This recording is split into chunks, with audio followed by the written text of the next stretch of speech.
Hello, everybody. Good afternoon. You are all welcome. And I should say that this is our first event organized between the Universidad Iberoamericana, Mexico City Campus, and COMEXI, Consejo Mexicano de Asuntos Internacionales. We are really delighted that today we are hosting this event, and we are having a very special guest. It's Ambassador Pjer Šimunović. He is Ambassador of Croatia in the USA. And obviously, as you can going to be for sure Googling, you are going to appreciate that he has to attend and to see some affairs in our country, in Mexico. That's why he is visiting during these days, Mexico. We hope you really enjoy his conference. He has a lot of important insights to share with all of us. So on behalf of the Universidad Iberoamericana, we give you our deep welcome to this university. We hope you enjoy it. And today we are going to be having Dr. Mónica Laborda, who is going to be receiving your questions on the chat from this Zoom session. So if there is anything you would like to ask our ambassador, please do not hesitate to type them. And at the end of the session, she's going to be sharing them to the ambassador. So please feel like in home, and the floor is all yours, Ambassador. Welcome and thank you. Thank you very much, Professor. Dr. Mónica Laborda. Thank you very much, Dr. Arbel Contreras. We are very delighted to have Ambassador Šimunović here in the Ibero, in Universidad Iberoamericana, and doing this event that is made, like Dr. Arbel Contreras said, between COMEXI and Universidad Iberoamericana. Let me introduce you the ambassador, the CV ambassador. It's very extensive, but we have to be a little bit wisdom. So Ambassador Šimunović was born in the former Yugoslavia. He got a bachelor's degree in comparative literature and Italian language in Zagreb in 1988. He started his career as journalist working for a newspaper in Zagreb. In this position, he covered the tumultuous change brought about by the demise of the Soviet Union and the fall of the Berlin Wall. Ambassador Šimunović later joined the BBC's World Service Radio's Croatian section and obtained a master's degree in world studies in Queen's College of London. In 1998, he joined the Croatian Ministry of Foreign Affairs, where he has served in various positions, including posts in Paris, chief negotiator with NATO, national coordinator for NATO, and director for international organizations and security. Ambassador Šimunović has written a variety of papers on diverse security issues, published in specialized journals. He currently serves as ambassador for Croatia to the United States, currently with Mexico, Panama, Islas Marshall, Micronesia, and Palau. So, Ambassador, we are very delighted to have you here. Please, the floor is yours, and the people is going to hear you very, very attentive. Thank you very much, Professor. Thank you very much, you all, and thank you very much to the university for having me and having invited me. It's truly an honor and pleasure. And as it has been announced, I will be giving a perspective on world affairs, European affairs, global affairs, as well as the regional affairs of Southeast Europe, particularly through the lenses of Croatia. And from my background, which spans journalism, as it has been said, journalism, diplomacy, defense issues, and intelligence. And presently, for the last almost 5 years, I have been in the US. So any questions related to any of these issues, I would be more than glad to try to answer them. So maybe if I may start by addressing what is at this moment as we speak for us by far the most important issue, not only from what for us, but for the I would say maybe European transatlantic community of nations, and with the a lot of global repercussions. And that is the brutal Russia's aggression against Ukraine. This is that has been truly a game changer in many aspects when it comes to state of affairs in Europe, but also in a much wider sense. This has been clearly a game changer in a sense that it is, in the first place, direct assault against a sovereign country, and by virtue of what it is also a blatant assault against the an international order based upon a rule-based international order. So basically, what we are experiencing, it's an attempt to turn the clock, historical clock back, somewhere before the Peace of Westphalia, somewhere in the before the unavailability of countries' borders and the non-interference into other states' affairs has become an international norm. That is that may have very serious repercussions for what will be happening not only in Europe, but what may be happening in the world. So one of the reasons, on top of more practical, direct strategic implications, is the explanation why such an aggression has provoked a very strong reaction by the majority within the international community, certainly within the community of Western nations, those countries which are in NATO, in the European Union, and its allies in Australia, Japan, South Korea, New Zealand. Basically, what we are seeing is a pattern, very dangerous pattern of land grab, attempt to interfere into an affair of other sovereign country, instead of establishing a rules-based international order based upon cooperation and solidarity and the multilateral cooperation, we see self-interest. We see a breach of international orders, and what is important, we have seen that this has not been tolerated.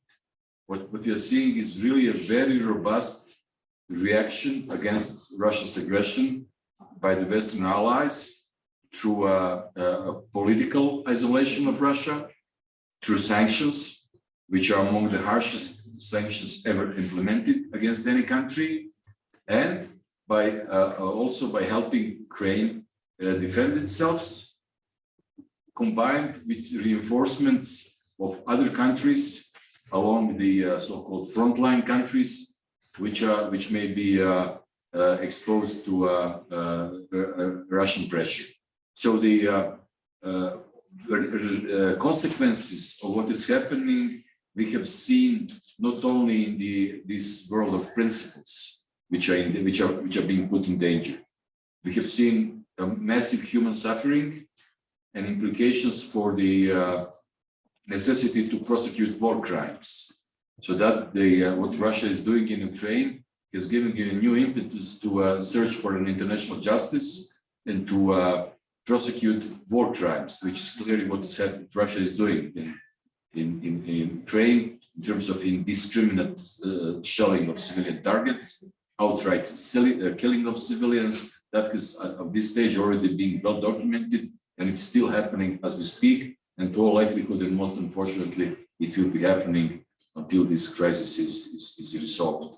hopefully by Ukraine being able to defend itself and liberate its occupied territory. What the other consequences we are seeing, and also consequences which have led to a very robust international action, is refugees.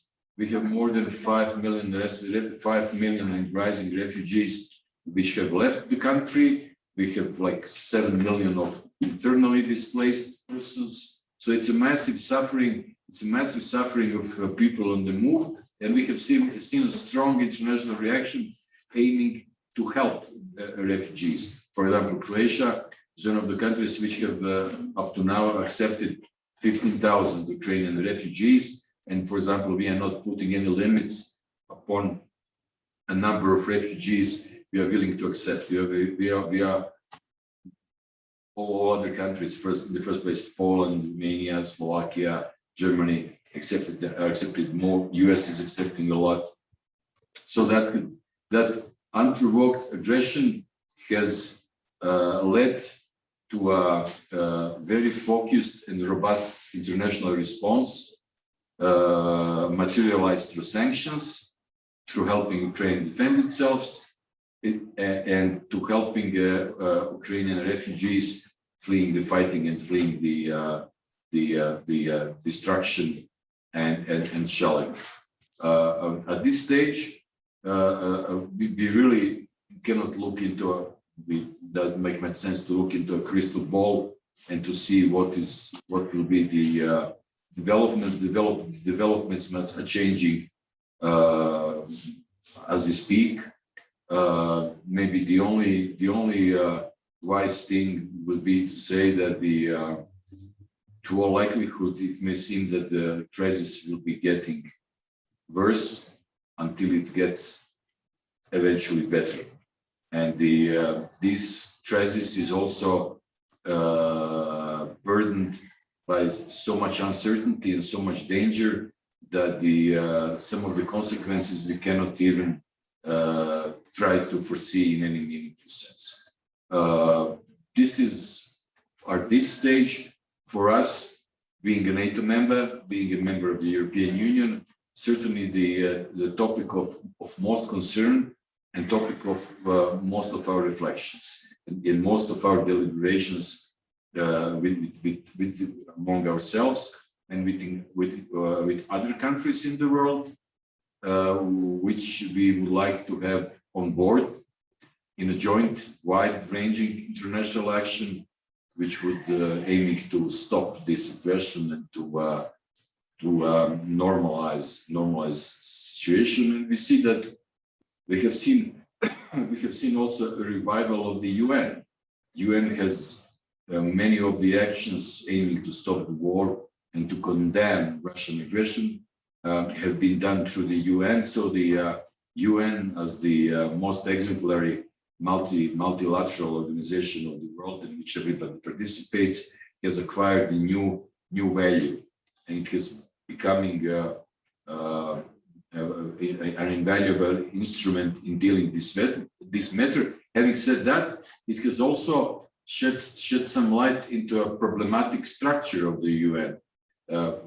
What to do in a situation in which we have one of the permanent members of the Security Council with the right of veto anything against itself, launching a process that ultimately may not result in depriving a permanent member Security Council of its veto. But certainly there is an ongoing debate what to do if one of those countries is not, in this case Russia, is not behaving according to the UN Charter.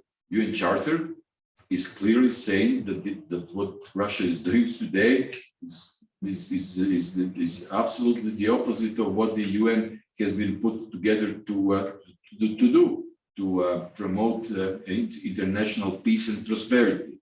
So this is a very complex matter. Different sides, different people have different explanations, but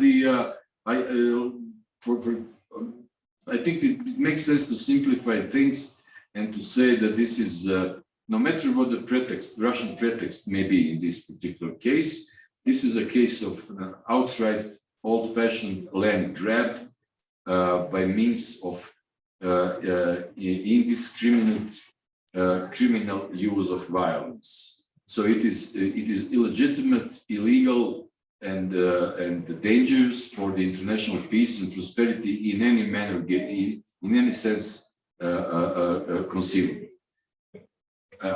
I'm sure that you are following the events very, very, very closely.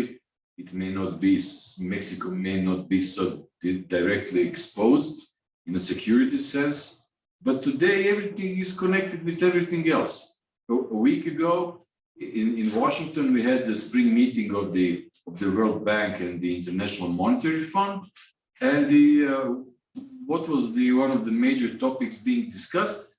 Economic consequences of the war, of the Russian aggression, because the World Bank has been forced to amend its forecast for the global growth almost by half because of the disruption created by this war. So this war is affecting everybody. It is affecting Mexico. It is affecting the global supply chain, which has already been in trouble because of the pandemic. It is affecting deeply the energy market, and it is creating shortage for Europe and for other regions. It is creating a shortage of fossil fuel, oil and gas coming from Russia. Step by step, that deficiency will be rectified. Not all European countries, or not all of the countries in the world, have been able to dependent upon Russian fossil fuel, but it will take time to find alternative routes. And fortunately, for example, Croatia is not reliant upon Russia's. We are importing some Russian gas, but we can live without it by our domestic consumption and by the LNG. LNG, for example, the new emphasis on LNG, on gas as a transitionary fossil fuel, which is not that detrimental for the environment as oil or coal, is giving a new business opportunity, if you wish, for the countries being able to produce liquefied gas. US is certainly a leading producer of the LNG in the world. It will be producing more. And Mexico is one of the countries which can shift its production into the LNG, and which may fill the gap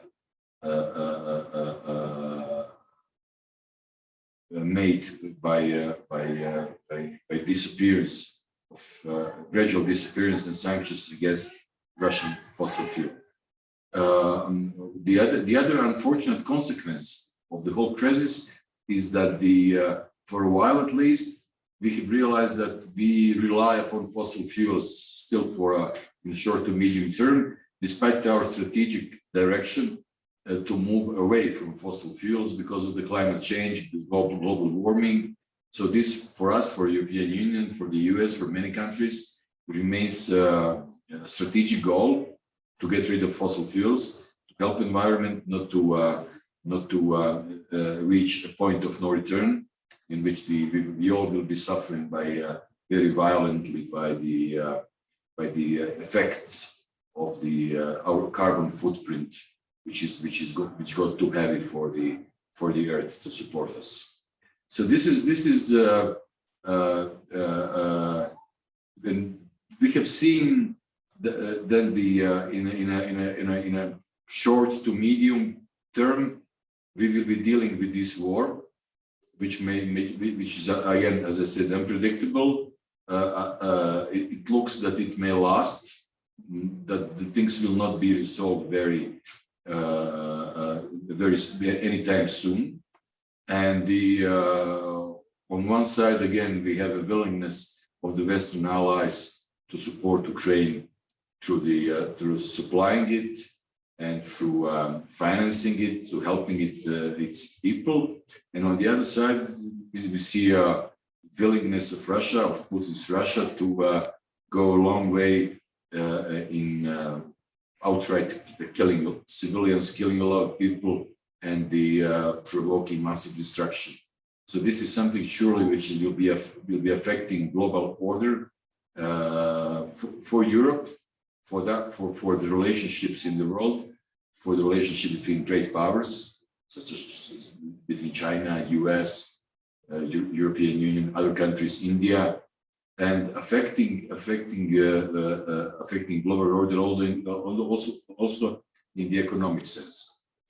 In terms of the, I was just to use an example, some 10 and 15 years ago in Europe, the overall how that is important. I mean, for us all who are following foreign affairs, how things can unpredictably change. Some 10, 15, 20 years ago in Europe, while we were thinking about our national security strategies, the main threat by far was terrorism, and the main use of our armed forces was to participate in stabilization operations, such as Afghanistan, Iraq, Middle East, somewhere else. So the assumption that we will have to face a conventional, old-fashioned, big war against great powers was very low in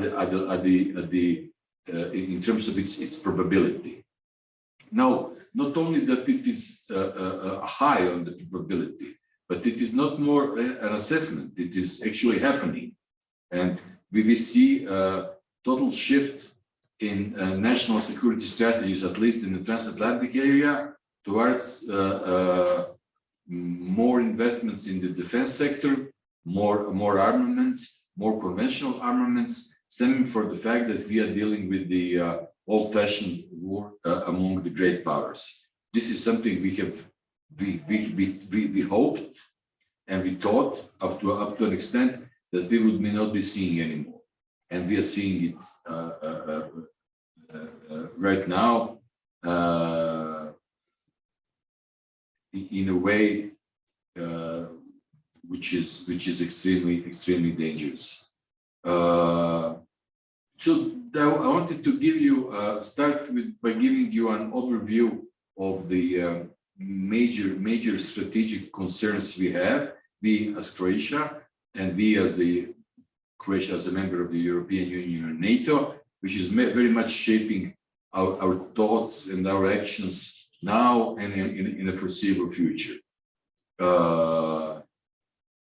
Again, combined with other issues happening simultaneously, as I said,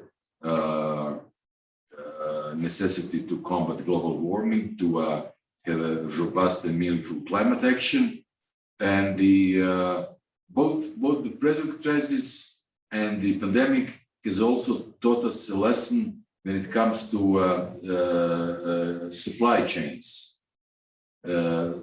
Both crises have demonstrated that the supply chains we all have in terms of production, in terms of critical materials, are very vulnerable, fragile, and that we may end up very much in a very unpleasant situation, lacking materials for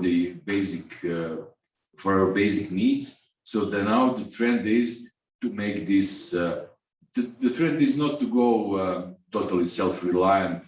That would not make economical sense. But the trend is to create these supply chains among reliable sources, among the community of nations within which there is a general understanding that we will not go to war with each other, that is absolutely excluded, that all disputes will be solved by peaceful means, and that we can rely on each other. And that is the community of North American democracies, Mexico, US, Canada.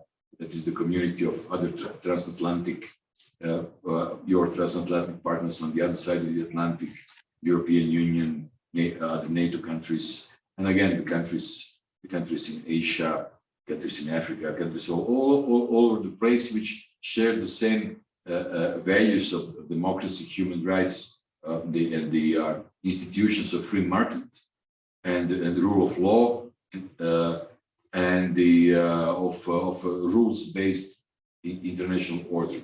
So this is what we are seeing now, and to all likelihood, this is something what will be shaping our future. Croatia, a bit of a historical note, has been seeing a lot of what is now happening in Ukraine.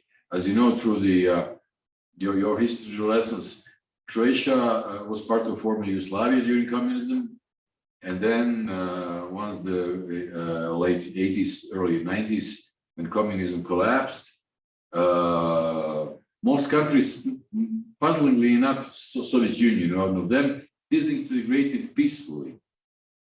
That was not the case, as you know, with Yugoslavia, in which one republic, Serbia, with the particular leader Slobodan Milosevic, chose to try to keep the country together by force.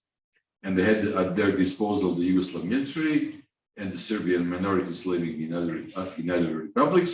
So they basically tried to do exactly what Putin is doing now, to grab, first simply to grab as much territory as they can, to create a rump Yugoslavia, a greater Serbia, whatever that may be, and creating a total mayhem in the process, war crimes, ethnic cleansing, total destruction. All the scenes we are now seeing in Ukraine, we have seen them in former Yugoslavia, perpetrated by the Yugoslav military and by Slobodan Milosevic and the Serbian paramilitaries. So we have seen it all, and it seems that Putin is kind of acting from Slobodan Milosevic's playbook without reading the final chapter.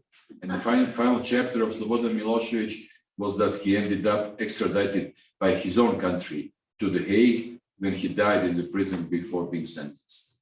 So that was the end of Slobodan Milosevic. That was the lesson to be learned. That the international community in that case, maybe it was late to act, but ultimately intervened, and it acted, and it also established a very important instrument of international justice, which is the International Criminal Court. Lacking that early international action, Croatia had to defend themselves at the very beginning and to liberate the territory, which Croatia did quite successfully. But while doing it, that was very interesting. Croatia had in mind not that just regaining its independence, sovereignty, but that independence and sovereignty needed to be democratic and need to be fully integrated into the Western alliance of democracies, meaning European Union and NATO. NATO as a group of countries guaranteeing each other's security, and with the US as a senior partner, if you wish, obviously the strongest and most powerful country on earth, and committed to that alliance. And then also the EU, which has become really a global superpower when it comes to diplomacy, when it comes to norms setting, when it comes to technology, trade, economy, and increasingly when it comes to its willingness and ability to act in the international scene, also when it comes to the matters of war and peace. I would say that the European Union surprised many and surprised itself and did surprise the Americans even, that how fast the European Union was able to act, put sanctions in place against Russia, standing firm, releasing funds for arming Ukraine. Those are really revolutionary moves of the European Union on the international arena, on top of what the European Union has been before. Just an illustration that in almost any product you have here, and I guess in Mexico, you have the European Union certification. Right? It has become almost a global norm, not only for the European market, but a company cannot have many lines of production. So if you simply follow the CE standardization, then you can indeed export to the European market, but also to everybody else. So European Union may not be the military superpower, may not be having such a, although the case of Ukraine has clearly demonstrated that the European Union is a group of 27 countries was able to act as one very fast and very robustly. It has never been a military power in itself, but in the case of standards, rules, so theoretically you have European Union denominated as a normative superpower, which is a very important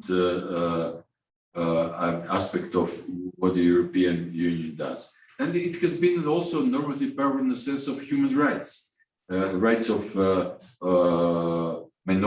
human rights, including minority rights, gender issues, promoting transparency, accountability, fighting corruption. Fighting corruption is, I think, a major issue in any country in the world.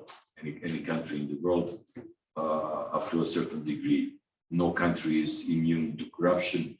Clearly, corruption is inherent to the human nature, unfortunately. So there should be a really strong safeguards against corruption, and the European Union is putting these safeguards. Not to say that the countries of the European Union are immune for corruption, but they are recognizing the problem and they are willing and able to fight it, and set that as a norm. This is good. Corruption is not good. This is what is acceptable. This is what is not. This is what is not acceptable. And also, European Union also acting through the instruments of the European Union are then engaged very much, and this is new for the European Union, relatively new, in foreign action. As you know, European Union has been able to establish its own diplomatic service, the European External Action Service, which has a wide,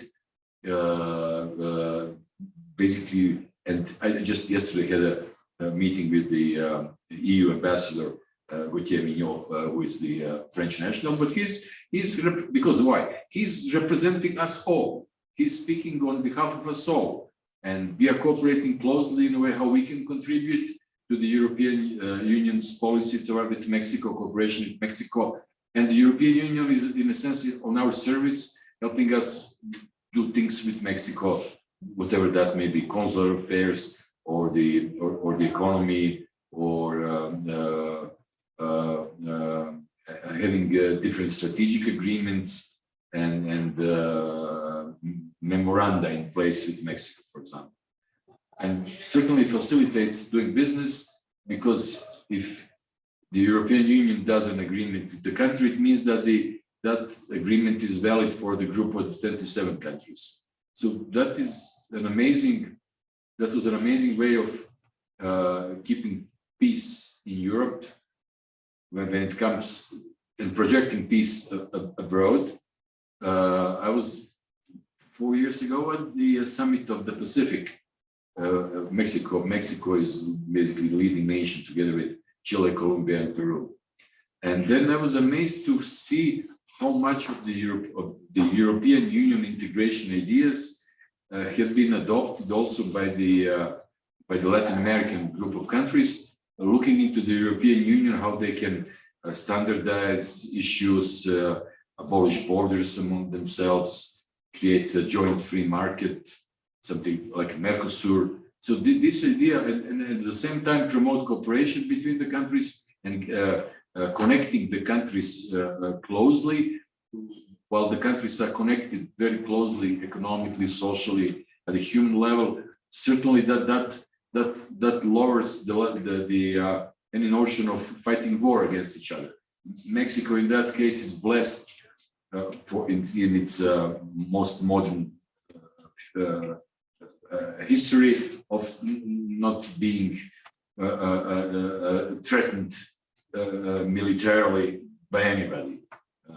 This is not to say that I say that Mexico does not have other problems. Every country has its own problems, but at least Mexico is not into a sphere of being military threatened.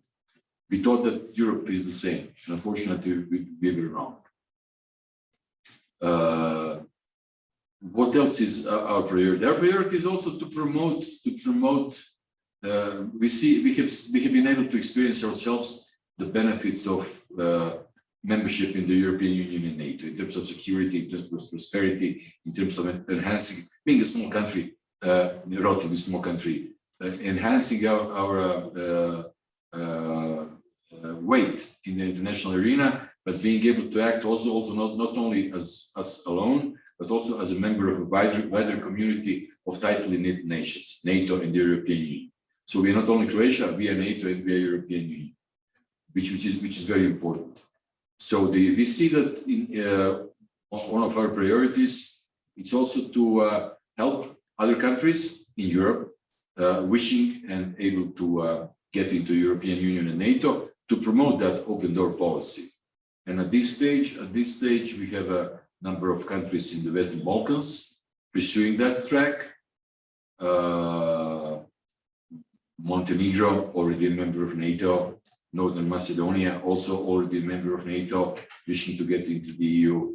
Serbia is a special case. Serbia is negotiating accession to the EU, but strategically they have to make up their mind whether we wish to go with the European Union and to the European Union, or they are stuck with what they think it's their kind of friendship with Russia. That kind of friendship with Russia maybe a few months ago sounded different than it sounds today. Today sounds really like, to use an understatement, an embarrassment, if not an outright crazy idea of being aligned, of being having or even supporting and then the not taking a stance on what Russia is on what Russia is doing today in Ukraine and how it is doing it. So on both accounts, the Russia looks guilty as hell. So Serbia is in that kind of situation in which they have to choose their strategic path. Well, I'm not sure that they would be able to keep sitting on the fence, being somewhere in the middle and not aligning itself, because that is one of the requirements for being able to accede to the EU. Your ability and willingness to align yourself with the policy agreed by the member countries, which you can contribute once you are a member. But while you are not a member, you have to align with the policy of the organization to which you wish to accede. If you're not aligning with that policy, I mean, you have a problem. This is the problem that they have now. But in general, if they are not having that problem, if they resolve that problem, I mean, the European door is very, very open to them. And maybe you have seen that the Ukraine has been fast-tracked to embark upon a course of negotiating. It is a complicated process. You cannot simply accept the country and that's it. The country has to undergo a very thorough reform of its institutions to be at the same level, and also in terms of monetary policy, fiscal policy, foreign policy, as I said, and standardization of everything, basically, legal harmonization, basically having the tax, legal, export, market. It's a complicated affair, and it lasts for years. It simply cannot plug in. So some countries actually can be plugged in almost immediately, which are not members of the EU. They are like staying outside, but in terms of how they function, they function, and they're almost like almost an associate members. But in terms of how they function, and the level of development of their society and economy is at the level, if not beyond. The European Union, I'm talking about Norway and Switzerland, which are very close to the EU, not members of the EU, not taking part in the decision-making process, but they have all the norms and standards of the EU. So one day, hypothetically, if they may wish to decide to be members of the EU, they will be able simply to plug in. But this is not the case with the former communist countries, which have to undergo, which are of different, carry a different burden. For many countries, you know why for us it was very important to have this process of accession to the European Union and NATO. The country can. It was easier for us, which we had to undergo very thorough, deep, and sometimes painful reforms. And it's easier if you have a goal that once you do that, yes, there will be a reward, very tangible reward, in the form of EU and NATO membership, with everything it entails. Then if somebody is telling you, it will be good for you to reform, and that in itself, sometimes it's not a motivator strong enough.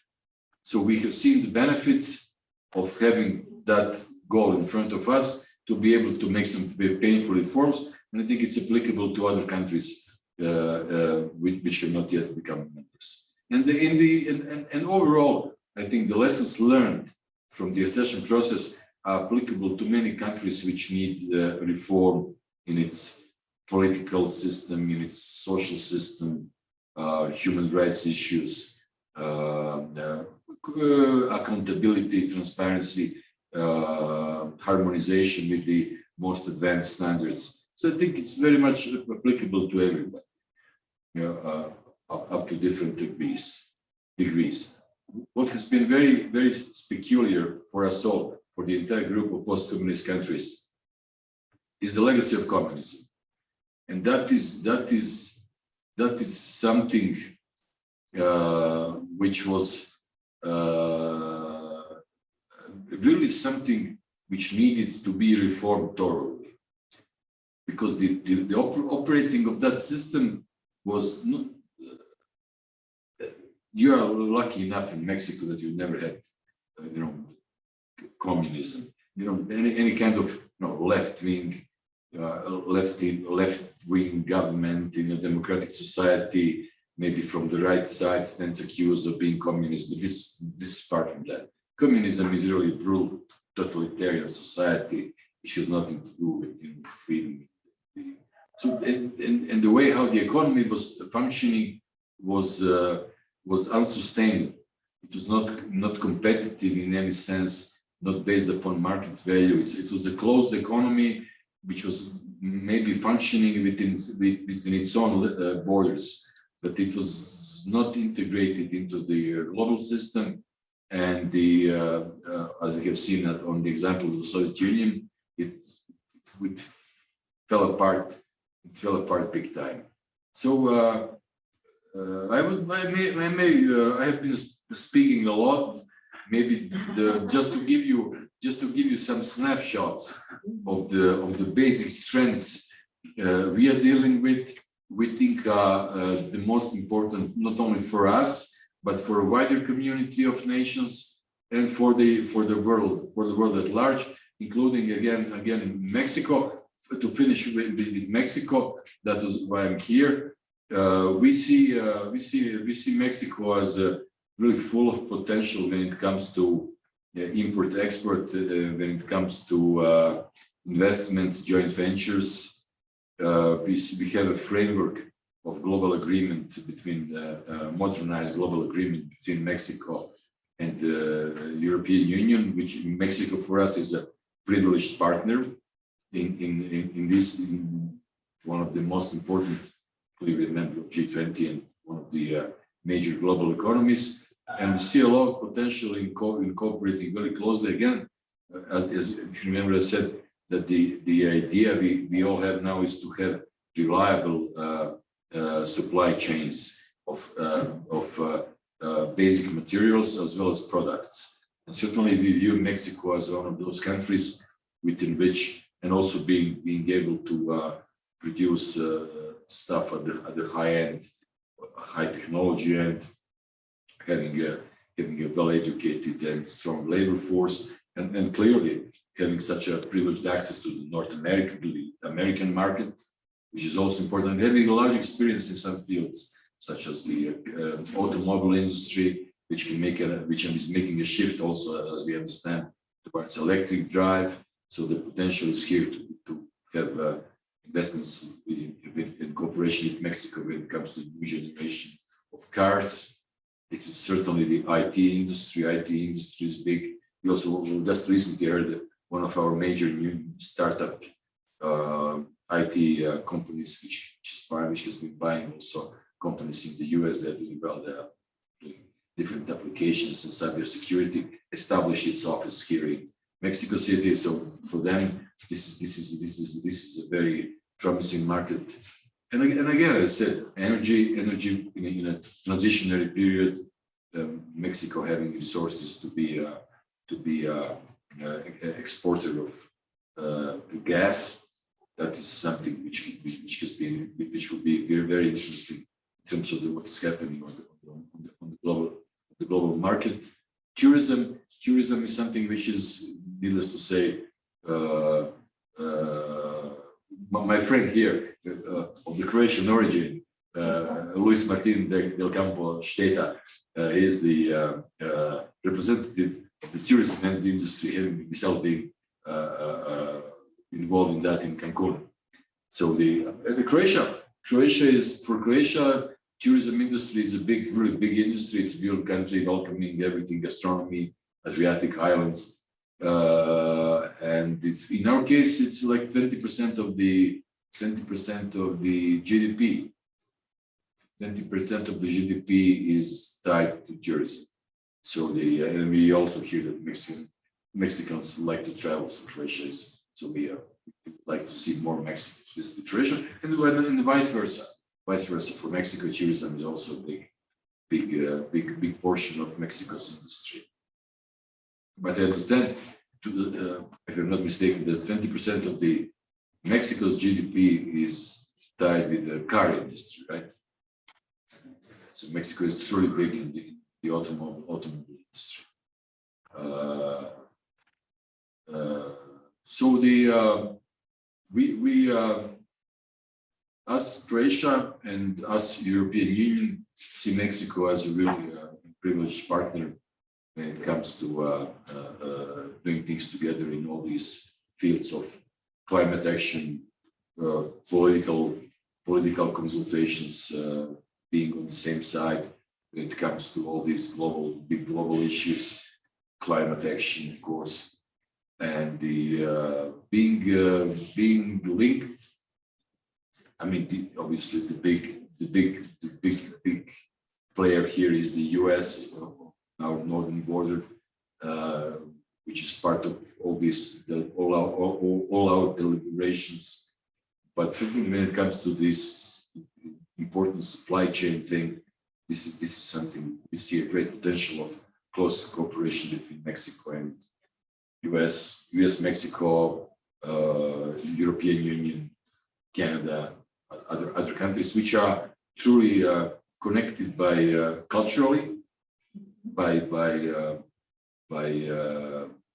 history, and by sharing the same values and interests, the same values of freedom, democracy, human rights, free market, and interests of seeing the global rules-based order maintained and defended. Because if it is not the case, what is the alternative would be European Middle Ages and late Middle Ages and early modern age, in which it was free for all. Anybody who is stronger grabs a piece of land he likes, then somebody stronger comes and grabs it all. So this is what we are seeing now. This is what we cannot allow. This is we cannot allow in a European context, and we cannot allow in the context of precedent for the overall global behavior. And we expect the like-minded community of nations to stand firm against that. So let me finish with that and open the floor for the discussion. I'm sorry I've been speaking for too long. Thank you very much, dear Ambassador. Thank you so much, Ambassador. We really deeply appreciate all your insights, because you have given us a global overview of what is going on, not just in Croatia, but also in the EU, in NATO, and how is this crazy world trying to organize this new global order. So now I think Dr. Laborda is going to be mentioning you some questions that I see in the chat. We have delighted very much, and also we have many questions for you if you want. Alejandra, I think you have one question that you can talk with Ambassador. So the microphone picks it up. So you talk about your experience both as a journalist, as an ambassador. So what's it like for you in the current moment the world is living to see from a historical perspective, having lived through two different conflicts, but that have such a similar nature? What is your take on that? That is one question, sorry. And the second one, you mentioned the importance of European affairs and its strategic posture in the world. So before the current conflict exploded, there was a pivot towards the Pacific with the China issue. So could you talk a little bit about that, what Croatia's perspective is on that pivot? Thank you. Thank you very much. Very important question. From my personal experience, but not only from my personal experience, I think for a while, for many people. The end of communism marked truly a moment of optimism, and the Francis Fukuyama's theory of end of history. And at the time, it seemed that this is truly the case, that we will be seeing the world system leveled at the level of universal understanding that the liberal democracy is good, that the liberal democracy has prevailed as the most efficient, most stable, and most appropriate model of organizing society for any country. And for a while, it seemed that this may be true. That fortunately may be the first cracks within that idea we have seen with the arrival of global Islamic terrorism, which has already shown, clearly demonstrated that not everybody in the world thinks that the liberal democracy is the best way of organizing things. There are powerful forces being able to create mayhem in order to pursue other model of society. That was the first crack.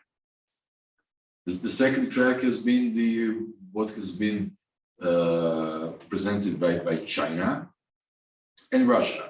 Now they are not the same. They are not the same. I don't think that the Chinese, that what Putin did is certainly not being welcomed by even if this has not been condemned outright, it has not been welcomed by China. China is now very much a conservative power. They want to do business, and they want to enlarge its influence, but that what has happened, what Russia did is creating disturbance, creating mayhem. It's bad for business, as simple as that. So we have seen the rise of societies based upon authoritarian model and at the same time, this apparently these societies were able to function pretty well economically, and also presenting an alternative. Clearly, at this stage, Russia is no alternative for anybody. But the sheer fact that that still we have to fight for the liberal democracy is something new, and something which, like 30 years ago, it did not seem that it would be the case. So what is the lesson learned? The lesson learned is eventually that the things do not stand still, and things move in an unexpected fashion. Maybe that the human history moves not in like an arrow, but it moves in a circular fashion. That all ideas may come back, haunting us back and forth. So this is what we are seeing now. European Union. Few years back, European Union was living through one of its worst moments, Brexit. That was a huge blow to the idea of European unity. One of the major countries, important strategically, important militarily, politically, by its reach, by its global reach, by its military, by its economy, by its financial power, deciding to leave the Union. That has been a big blow to the European Union, and there was also, suspicion that eventually other countries may follow. That the European Union, for some reason, has lost its gravitational pull. What we have seen now, that is again an example that things are moving in an unpredictable fashion. This has not happened. The European Union has been able to come out. If not from the Brexit, I think European Union lost by losing a big number. I think also the UK lost by being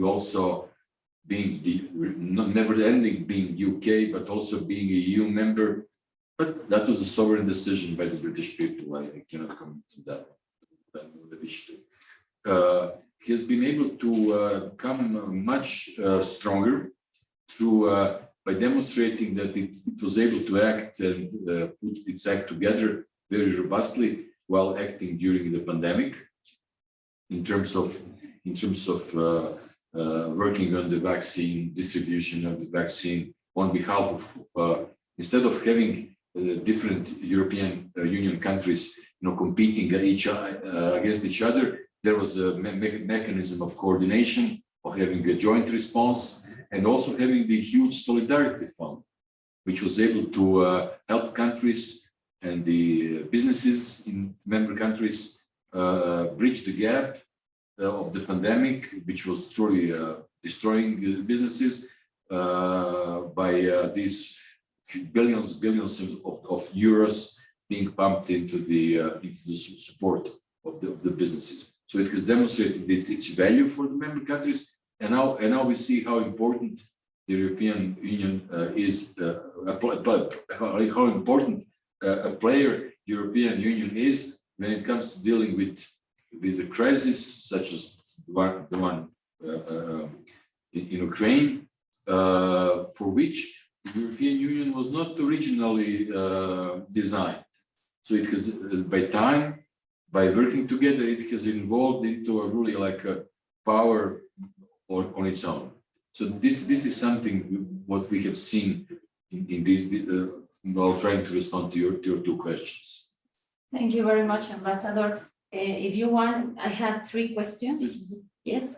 Is there concern over how Russian influence could affect the geopolitical situation in the Balkans, considering its historical support towards Serbia? Yes, that's what I was talking about. Absolutely. Absolutely. Before this crisis, we have been able to observe a lot of Russian malevolent influences in the region, trying to establish foothold in Bosnia and trying to establish foothold rather successfully in Serbia, fomenting troubles in Montenegro, almost amounting to a coup d'etat, while Montenegro was deciding whether to join NATO or not. So that they're really like old-fashioned underground activities aiming to undermine a country. The influences they have through the Serbian parts of Bosnia and Herzegovina are similar to those they have on Serbia. They were actively pursuing this idea of having all these countries within the dependent upon them when it comes to the oil and gas supplies. They're very focused on that. They had the entire propaganda machinery geared up to advocate for an alternative model of society. So they have been very much present. Now I think now they have too much trouble with what they are facing in Ukraine to have really focus on other regions. They have not forgotten about the region, and certainly they would like to keep a foothold in Serbia. But we'll see. Serbia is now like on the crossroads, whether it wishes to go west, whether it wishes to go to the European Union, which actually it is negotiating the already different chapters of negotiations, or it will go. But I fail to understand what alternative at this stage Russia can present to anybody. It is economically devastated. The sanctions is devastating it. It will be further devastating it, and it will lose. And to begin with, we are talking about the country of the GDP of Italy, Texas. Russia equals Texas when it comes to overall GDP. So Texas is, we all know, Texas is big, it's powerful, but it's not. Texas is not China. So basically, the ability of Russia to offer an alternative to any country by aligning itself with Russia, it's extremely limited. So I would say we would be seeing Russia's attempts to establish footholds in the region and to extend its influences. At this moment, they are really focused on fighting a war. They're certainly not fighting it well, and they're certainly not winning. So they have a problem. They have a problem, and they're focused on that problem. So I'm not sure how much energy they have to have other problems. Thank you very much, Ambassador. What do you think about NATO's strategic autonomy, considering the Chinese challenge that you talk about it, also at the Indo-Pacific region? To begin with, NATO has truly, through this crisis, demonstrated its value yet again.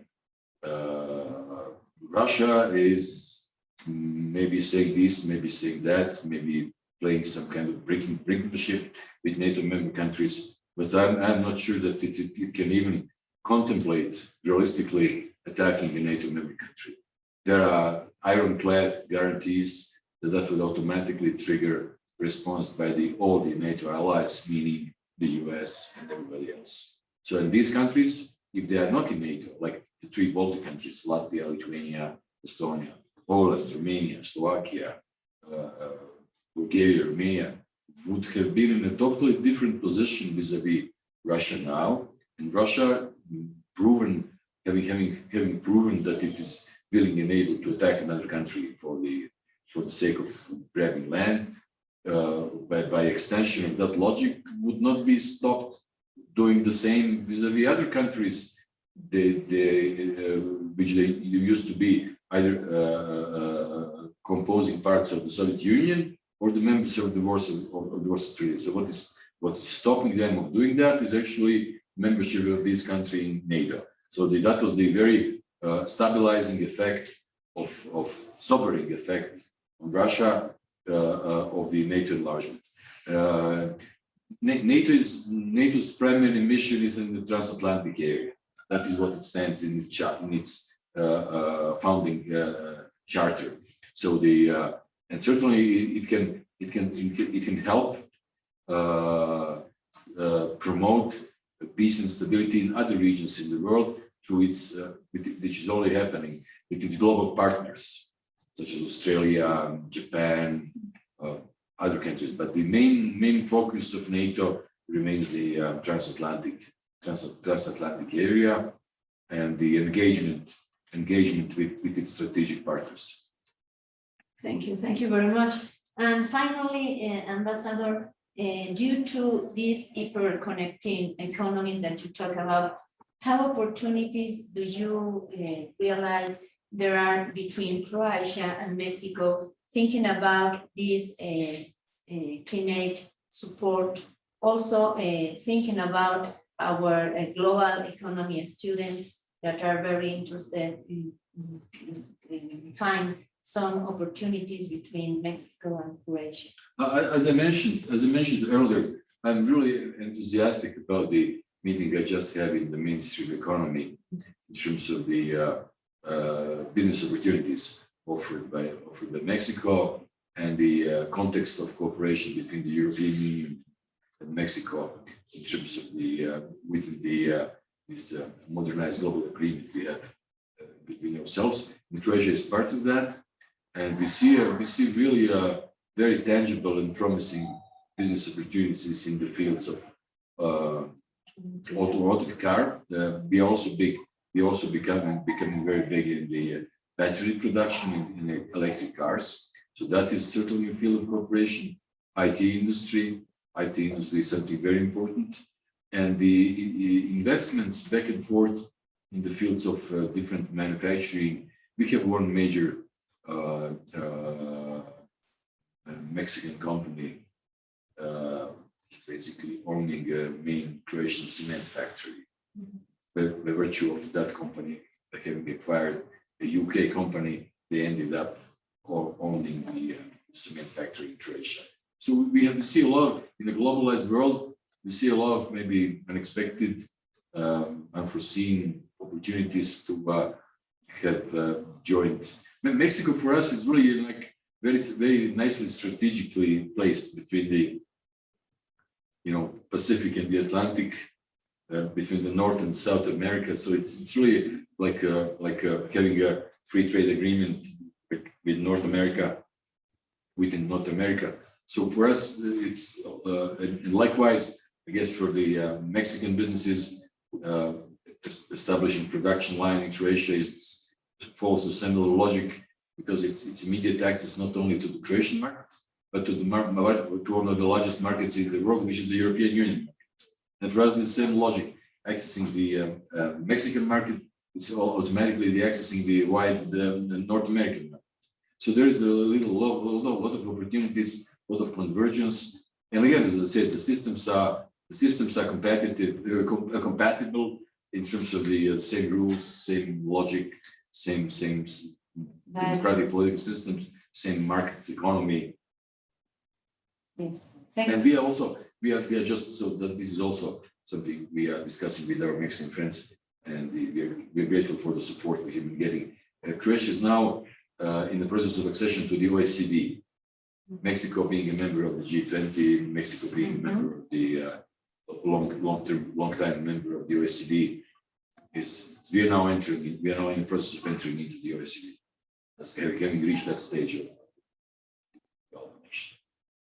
Thank you very much, Ambassador. I will take advantage. Please, Dr. Ariel Contreras. I would like to ask you two things. The first one is, I know that Croatia has been moving forward in terms of the use of cryptocurrencies.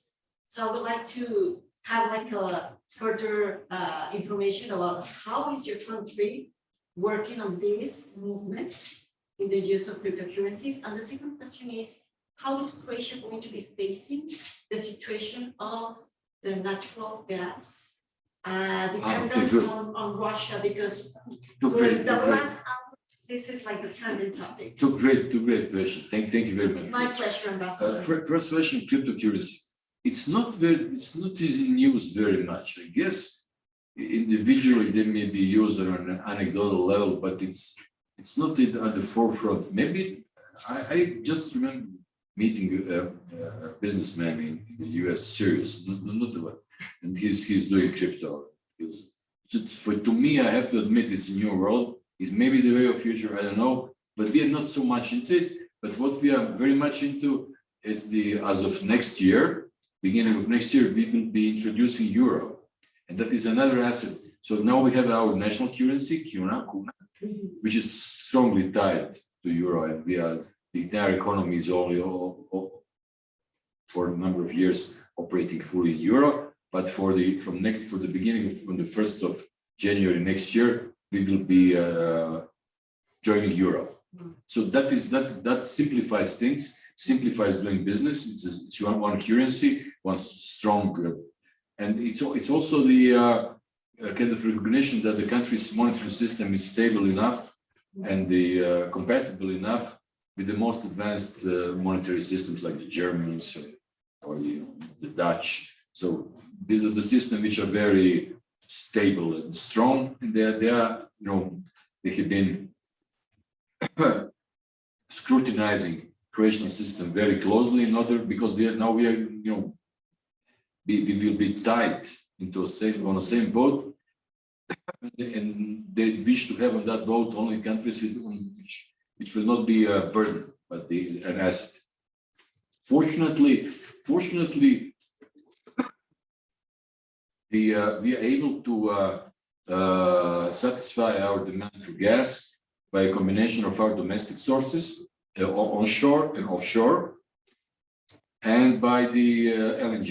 LNG we built a few years back in the northern port of Rijeka, floating LNG, which is 2.6, which is with the capacity of 2.6 billion cubic meters per year.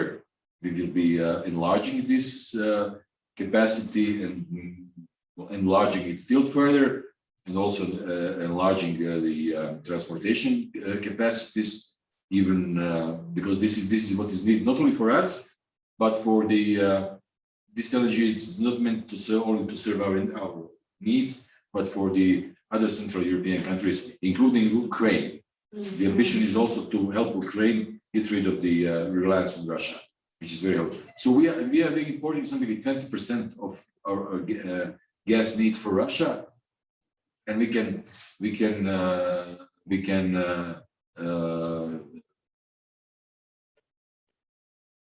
change that by increasing production and increasing LNG imports, and basically we are not reliant. Fortunately, we are not reliant on Russia's gas. That has been a part of our policy to get ready for that independence. Not independence in terms of being all alone, but again, coming back to what I have said earlier, having you cannot have everything on your own, produce everything. That's a South Korean or North Korean model of economy. This doesn't work.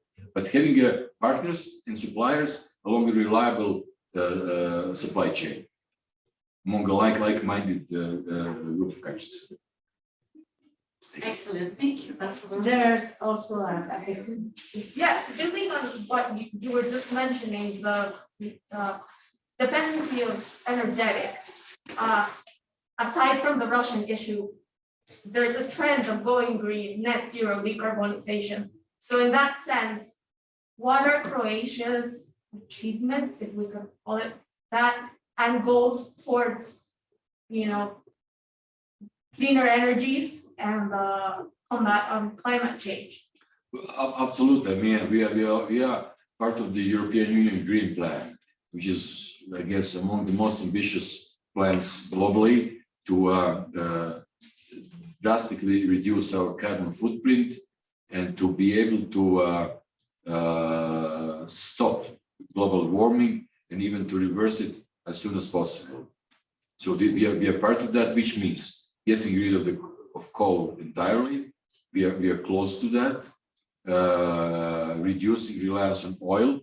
We are doing that. We are starting to be an increasing player in the electric drive cars by getting rid of the internal combustion engines, increasing the output of wind and solar energy. We have both. We have a good you know, a lot of sun, getting again a lot of sun, and the wind energy is also very promising. So, and we are very much presently reliant upon a nuclear plant we have jointly, which is in Slovenia, US Westinghouse, US built, but it's in Slovenia, but it's jointly operated by Croatia and Slovenia. So basically, that nuclear plant is in need of renewal. It's reaching the end of its life, and now we'll be starting discussions with those Slovenian friends to continue renewing it jointly, and to keep operating that nuclear plant, because that is almost the amount of energy. Output of a nuclear plant is almost, for the time being, irreplaceable as compared to the energy you can derive from solar and wind for the time being. But there is clearly a trend. Absolutely, there's we are one of the countries which are very exposed to the any changes at the sea level. Devastate Croatia, not only tourism-wise, but in any given sense. So we are very much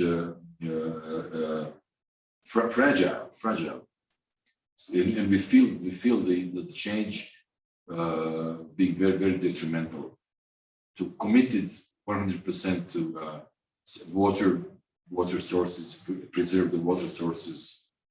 And again, as I said, this is absolutely the ongoing crisis of Russia's aggression against Ukraine has, put on a sidetracked maybe some other priorities, but this does not mean that this priority of climate action does not remain one of the foremost maybe priority we have. Sure, obviously we cannot do that thing alone. No matter what we do, will not make a difference if not all of us are doing it. There's no difference for the Earth if I'm putting my coal in the atmosphere or somebody on the other side. So we all have to do that. But we are committed to play our part. Thank you, Ambassador. The last question we have in the chat. Your Excellency, do you think that the newly adopted Resolution 76/262 on mandate for a General Assembly debate when a veto is cast in the Security Council could play a significant role on the termination of the Russian-Ukraine conflict, or is too late to find a solution through the UN system? I mentioned during my lecture that the present crisis has given a new meaning and new strength to the actions through the UN, and the members of the UN, the UN itself, with the Secretary General, has been able to really play a role for which it has been set in the first place. That particular and through other resolutions which were bypassing the Security Council exactly because of veto, which were going to the General Assembly, demonstrated that the overwhelming majority of the countries in the world have condemned the aggression, and this is a remarkable. That resolution is a remarkable achievement as well, setting a standard.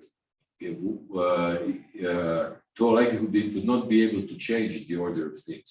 It will not be able to deprive, in this case, Russia, but it doesn't mention Russia specifically, just the resolution in principle. But we all know what it is all about. Why is the resolution happening? Because of what Russia did. It may not change things, but it's certainly another proof, another reflection of how deeply international community condemns what Russia did and what Russia is doing in Ukraine, setting a kind of moral standard, political standard, if you wish, if not having direct practical implications of depriving permanent member country of its right of veto. Thank you very much, Ambassador. And Thank you, Ambassador. please. Thank you.